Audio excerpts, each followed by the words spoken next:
മുൻ പ്രധാനമന്ത്രി മൻമോഹൻ സിംഗിന്റെ പ്രധാന ലക്ഷ്യമെന്നത് ഇന്ത്യയിലെ സാധാരണക്കാരുടെ ജീവിത നിലവാരം ഉയർത്തുകയെന്നായിരുന്നു. ഇത് വെളിപ്പെടുത്തുന്നത് ജർമ്മനിയുടെ മുൻ ചാൻസലറായ അംഗല മെർക്കലാണ്. ഇങ്ങനെ മൻമോഹൻ സിംഗിനെ കുറിച്ച് മാത്രമല്ല, മറിച്ച് ഇന്ത്യൻ പ്രധാനമന്ത്രി നരേന്ദ്രമോദിയെക്കുറിച്ച് മെർക്കൽ പരാമർശിക്കുകയുണ്ടായി. 80 കോടി, അതായത് ജർമ്മനിയിലെ ആകെ ജനസംഖ്യയുടെ 10 ഇരട്ടിയോളം വരുന്ന ഗ്രാമീണ ഇന്ത്യക്കാരുടെ ഉന്നമനമായിരുന്നു മൻമോഹൻ സിംഗ് അദ്ദേഹത്തിന്റെ പ്രധാന ലക്ഷ്യമായി കണ്ടിരുന്നത്.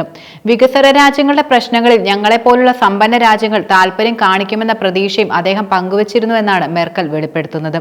എന്നാൽ ആ മര്യാദ അതേ അളവിൽ തിരിച്ചു നൽകാൻ ഞങ്ങൾക്കൊരിക്കലും കഴിഞ്ഞില്ല. പിന്നീട് അദ്ദേഹത്തിന്റെ ആശയം മനസ്സിലായി. വികസ്വര രാജ്യങ്ങൾ നേരിടുന്ന വെല്ലുവിളികൾ ഞാൻ സൂക്ഷ്മമായി പഠിക്കാൻ തുടങ്ങുകയും ചെയ്തു. ഇതാണ് മൻമോഹൻ സിംഗിനെ കുറിച്ച് മെർക്കൽ നടത്തിയ പ്രധാന പരാമർശം. മെർക്കൽ ഇന്ത്യൻ പ്രധാനമന്ത്രി നരേന്ദ്രമോദിയെക്കുറിച്ച് പറയുന്നത് വിഷ്വൽ എഫക്റ്റുകൾ ഏറെ ഇഷ്ടപ്പെടുന്ന നേതാവെന്നാണ്. 2015 ഏപ്രിൽ ജർമ്മനിയിൽ വെച്ച് മോദിയെ ആദ്യമായി കണ്ടപ്പോൾ ഇന്ത്യയിലെ തിരഞ്ഞെടുപ്പ് പ്രചരണത്തെക്കുറിച്ച് അദ്ദേഹം വളരെയധികം സംസാരിച്ചിരുന്നു. സ്റ്റുഡിയോയിൽ വെച്ച് താൻ പ്രസംഗിച്ചതിന്റെ ദൃശ്യങ്ങൾ ഫോളോഗ്രാമിൽ സാങ്കേതികവിദ്യ ഉപയോഗിച്ച് 50-ലേറെ സ്ഥലങ്ങളിൽ അവതരിപ്പിച്ചതിനെക്കുറിച്ചാണ് അദ്ദേഹം പ്രധാനമായും പറഞ്ഞതെന്നും മെർക്കൽ ആത്മകഥയിൽ വെളിപ്പെടുത്തുന്നുണ്ട്. ഇന്ത്യയിൽ മുസ്ലിങ്ങളും ക്രിസ്ത്യാനികളും ഉൾപ്പെടെയുള്ള ന്യൂനപക്ഷ വിഭാഗങ്ങൾ ആക്രമിക്കപ്പെടുന്നതിനെക്കുറിച്ചുള്ള ആശങ്ക താൻ മോദിയോട് പങ്കുവച്ചതായി മെർക്കൽ പറയുകയുണ്ടായി. എന്നാൽ ഇക്കാര്യം ശക്തമായി മോദി നിഷേധിക്കുകയായിരുന്നു. മതസഹിഷ്ണുതയുടെ രാജ്യമാണ് ഇന്ത്യ എന്ന വാദമാണ് മോദി പ്രധാനമായും ഉന്നയിച്ചത്.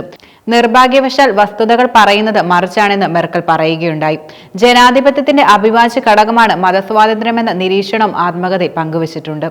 ഇന്ത്യയിൽ മുസ്ലിങ്ങൾക്കും ക്രിസ്ത്യാനികൾക്കുമെതിരെ നടക്കുന്ന ഹിന്ദുത്വ ആക്രമണങ്ങളിൽ പ്രധാനമന്ത്രി നരേന്ദ്രമോദിയോട് നേരിട്ട് ആശങ്ക രേഖപ്പെടുത്തിയെന്നും മെർക്കൽ തുറന്നു പറഞ്ഞിരുന്നു. മോദി അധികാരമേറ്റ ശേഷം ഹിന്ദു ദേശീയവാദികളുടെ നേതൃത്വത്തിൽ മറ്റ് മതവിഭാഗങ്ങൾക്കെതിരെ ശക്തിയാർജിക്കുന്ന വേട്ടയെക്കുറിച്ചാണ് പ്രധാനമായും പറഞ്ഞത്.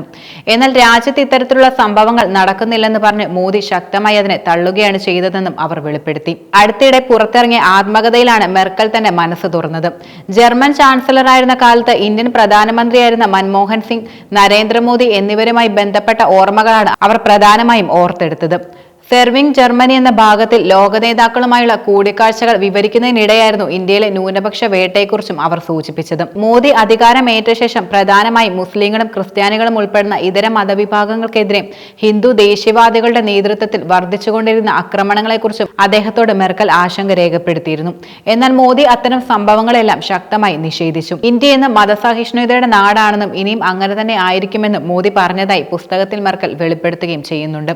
എന്നാൽ മോദിയുടെ വാദം അംഗീകരിക്കാൻ താൻ തയ്യാറല്ലെന്നും മെർക്കൽ തുറന്നു പറഞ്ഞു. മോദി പറയുന്നതല്ല വസ്തുതയെന്നും ഇക്കാര്യത്തിൽ യോജിക്കാൻ കഴിയില്ലെന്നും അവർ ശക്തമായി തന്നെ പറഞ്ഞു. മതസ്വാതന്ത്ര്യമാണ് ജനാധിപത്യത്തിന്റെ സുപ്രധാന ഘടകമെന്ന് മെർക്കൽ ഓർമ്മിപ്പിക്കുകയും ചെയ്തു.